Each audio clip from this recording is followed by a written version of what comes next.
1420. Dasar keras kepala.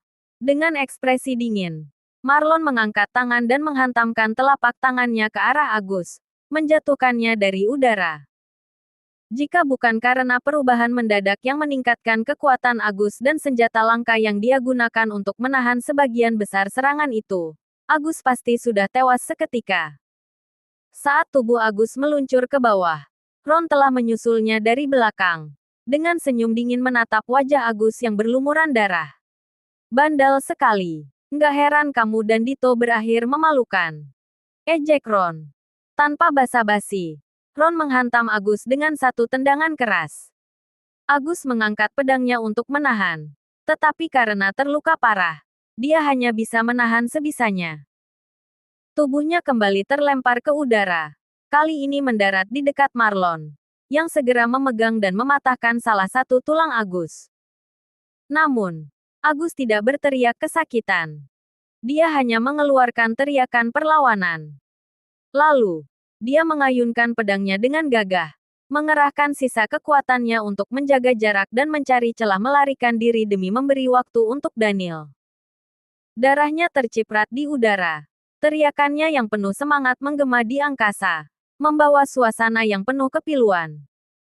Beberapa penonton bahkan meneteskan air mata.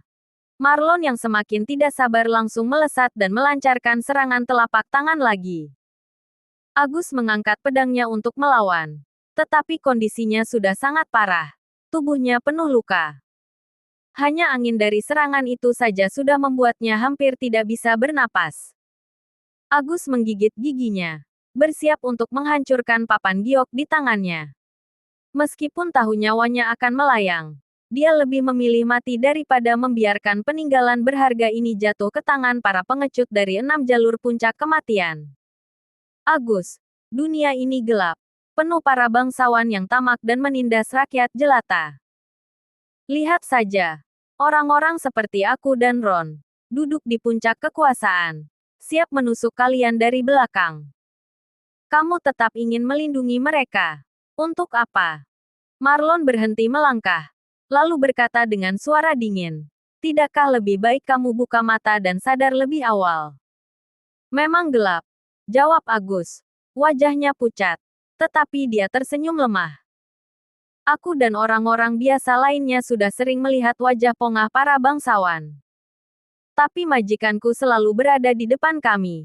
Bagaimana bisa aku mengecewakannya? Dia menerangi jalan kami dengan keberaniannya. Menjadi satu-satunya yang peduli pada kami. Belum selesai dia bicara, Ron sudah menyelinap dari belakang dan menusukkan tangannya ke punggung Agus. Marlon hanya ingin mengulur waktu dan mengalihkan perhatian Agus agar Ron bisa menyerang tanpa disadari. Tubuh Agus bergetar hebat. Darah mengucur dari punggungnya yang terluka. Saat itu, Marlon muncul di depannya, merebut papan giok dari tangannya. Sambil bermain-main dengan papan giok itu, Marlon mencibir, begitu menyentuh. Hampir saja aku ikut menangis. Tulang-tulang yang mencuat dari tubuh Agus lenyap satu persatu. Tubuhnya yang terluka parah mulai gemetar. Dia mencoba meraih papan itu kembali. Tetapi Marlon segera mencengkeram lehernya. Dengan tatapan dingin, tangan Marlon mulai meremas leher Agus, hendak mencekiknya sampai mati. Agus merasa kekuatannya perlahan memudar. Kelopak matanya terasa berat. Dalam pandangannya yang mulai kabur, dia seolah melihat sosok yang sangat dia kenal. Bayangan seseorang yang dulu dia temui. Sosok itu selalu penuh percaya diri, dengan senyum berapi-api. Meski hanya seorang komandan kecil, dia berdiri di hadapannya dengan penuh kebanggaan, seakan memimpin ribuan prajurit, dan tanpa ragu menyatakan visinya. Kalau ada hantu yang menghalangi, kita basmi. Kalau ada iblis, kita habisi. Aku nggak percaya kita nggak bisa membersihkan dunia ini dari para musuh dan memberikan rakyat hidup yang damai. Masa muda yang berapi-api, cita-cita yang begitu polos. Saat dia berkata itu kepada seorang prajurit biasa, siapa yang bisa menolak untuk mengikutinya? Saat matanya hampir tertutup, bayangan sosok itu tampak lagi. seakan menjemputnya. Matanya berkaca-kaca, melihat wajah Adril yang berdiri di hadapannya. Wajah itu mengingatkannya pada Dito yang penuh kemarahan. Menatapnya tajam. Seraya berteriak, "Paman Agus, aku di sini. Buka matamu. Lihat bagaimana kita menghancurkan musuh kita." Adril menekan titik-titik akupuntur Agus, membuat Agus membuka matanya lagi. Pandangannya yang kabur mulai jelas. Dia menatap Adril dengan senyum lemah dan berkata, "Kamu benar-benar seperti ayahmu." Lalu suara yang berat dan penuh kemarahan terdengar di telinganya. "Marlon, Ron, bersiaplah untuk mati." Marlon terdiam, menatap heran pada sosok tua yang berdiri di depannya. Baru saja hampir membunuh Agus. Tiba-tiba Daniel muncul, menyelamatkannya. Namun, bagaimana bisa?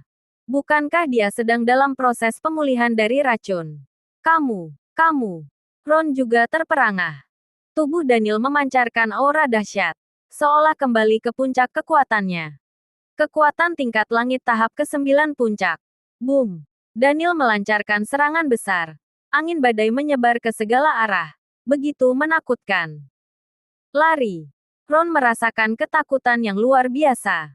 Wajahnya penuh rasa takut. Tanpa pikir panjang, dia berbalik untuk melarikan diri. Namun, tangan besar Daniel sudah mengincarnya. Dengan kekuatan yang seakan meliputi seluruh ruang, menciptakan riak-riak udara yang membatasi ruang geraknya. Ron terperangkap. Tidak bisa bergerak sama sekali. Wajahnya berubah pucat. Terperangah dengan kekuatan mengerikan itu. "Matilah!" teriak Daniel. Dia mencengkeram leher Ron dan mengangkatnya ke hadapannya. "Tidak, jangan!"